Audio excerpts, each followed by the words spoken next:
ನೀಡುತ್ತಿರುವುದರ ಬಗ್ಗೆ ಮಾಹಿತಿ ಬಂದಿದೆ. ಅದರಲ್ಲಿ ಸಮವಸ್ತ್ರವನ್ನು ಎತ್ತಿ ಹಿಡಿದಿದೆ ಮತ್ತು ಹಿಜಾಬ್ ಒಂದು ಎಸೆನ್ಷಿಯಲ್ ರಿಲಿಜಿಯಸ್ ಪ್ರಾಕ್ಟೀಸ್ ಅಲ್ಲ ಅನ್ನೋದನ್ನು ಹೇಳಿದೆ. ಅದೇನಾದರೂ ಇರಲಿ, ಇದು ನಮ್ಮ ಮಕ್ಕಳ ಭವಿಷ್ಯದ ಪ್ರಶ್ನೆ ಇದೆ, ನಮ್ಮ ಮಕ್ಕಳ ಶಿಕ್ಷಣದ ಪ್ರಶ್ನೆ ಇದೆ.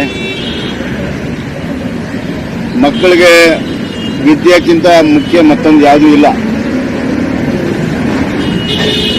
ಹೀಗಾಗಿ ತ್ರಿಸದಸ್ಯ ಪೀಠ ಉಚ್ಚ ನ್ಯಾಯಾಲಯದ ಏನು ತೀರ್ಪು ಕೊಟ್ಟಿದೆ,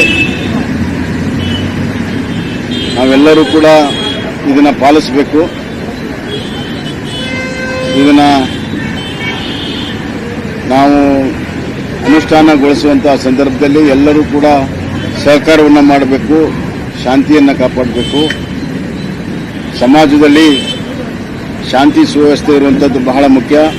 ನಾನು ಸಮಸ್ತ ಎಲ್ಲ ಜನತೆಗೆ, ಎಲ್ಲ ಸಮುದಾಯದ ನಾಯಕರಿಗೆ, ಎಲ್ಲ ಪಾಲಕರಿಗೆ, ಶಿಕ್ಷಕರಿಗೆ, ವಿದ್ಯಾರ್ಥಿಗಳಿಗೆ ಕಳಕಳಿ ವಿನಂತಿಯನ್ನು ಮಾಡ್ತೇನೆ.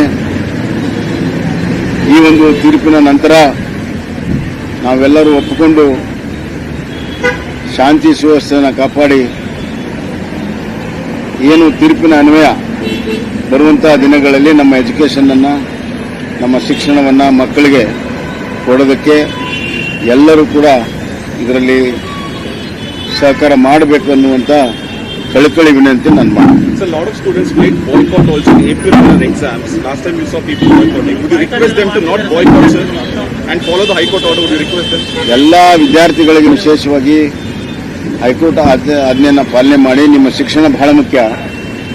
ಯಾವುದೇ ರೀತಿಯ ಕ್ಲಾಸ್ಗಳಲ್ಲಾಗಲಿ, ಪ್ರಿಪರೇಟರಿ ಎಕ್ಸಾಮಲ್ಲಿ ಆದಂಗೆ ಅದರಿಂದ ಹೊರಗೆ ಉಳಿಯೋದಾಗಲಿ ಯಾವುದನ್ನೂ ಕೂಡ ಮಾಡದೆ ಎಲ್ಲರೂ ಕೂಡ ಕ್ಲಾಸ್ಗೆ ಭಾಗವಹಿಸಬೇಕು, ಶಿಕ್ಷಣದಲ್ಲಿ ಭಾಗವಹಿಸಬೇಕು, ಎಕ್ಸಾಮಿನೇಷನ್ ಭಾಗವಹಿಸಬೇಕು.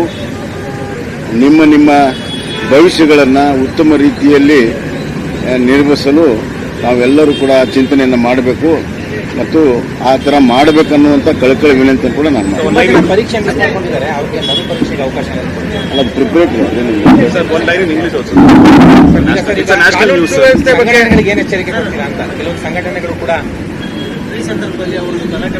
ಈಗಾಗಲೇ ಕಾನೂನು ಸುವ್ಯವಸ್ಥೆಗೆ ನಾವು ನಿಯೋಜನೆಯನ್ನು ಮಾಡಿದ್ದೇವೆ.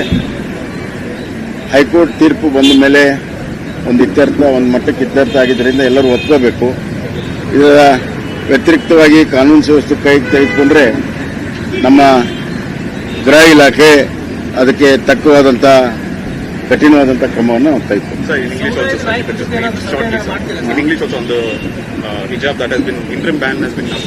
Yes, the Honorable Chief Bench High Court has given a verdict that the uniform